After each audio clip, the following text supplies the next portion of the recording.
it's so nice and cold outside. Yeah. It just started snowing. All of a That's sudden. great. Yep. So what is a fluid? I don't know. Think we should go ask somebody. Yeah, let's do it.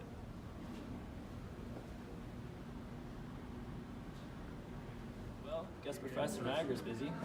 Guess we should go ask scientist Courtney then.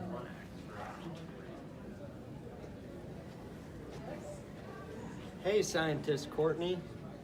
What is a fluid? Well, that's a bit complicated, but a fluid is a liquid or a gas that cannot permanently resist shear stress. Like a glass of water? Or steam? Exactly, but we can be more specific when defining a fluid. What? Let's start by defining shear stress. I learned about that in physics class. I learned in physics that shear stress is a tangential force that acts parallel to a surface. You're correct, Griffin. We can see shear stress in this diagram. When we have a fluid between two plates, the top plate is moving with a velocity v0, while that creates a velocity profile of the fluid. The bottom layer of the fluid does not move, which is called the no-slip boundary condition.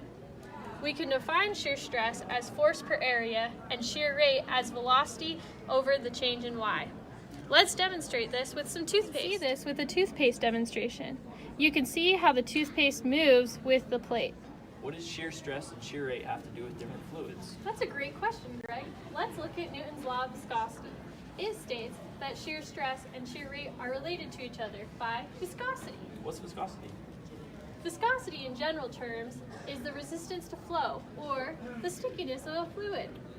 Newtonian fluids follow Newton's law of viscosity, but there are multiple types of fluids. What other types of fluids are there? There are dilatant, Newtonian, pseudoplastics, and bingoplastics.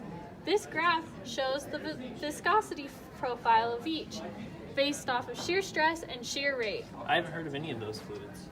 Well, sure you have. You probably just didn't call them that. Let's go through each.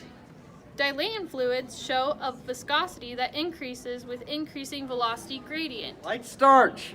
As explained before, Newtonian fluids follow Newton's law of viscosity. Like water. A pseudoplastic fluid shows an apparent viscosity that decreases with increasing velocity. Like gum. Bingham plastics resist a small shear stress indefinitely, but flow easily under larger shear stresses. Like toothpaste. Now we know what a fluid is. Thank you, scientist Courtney.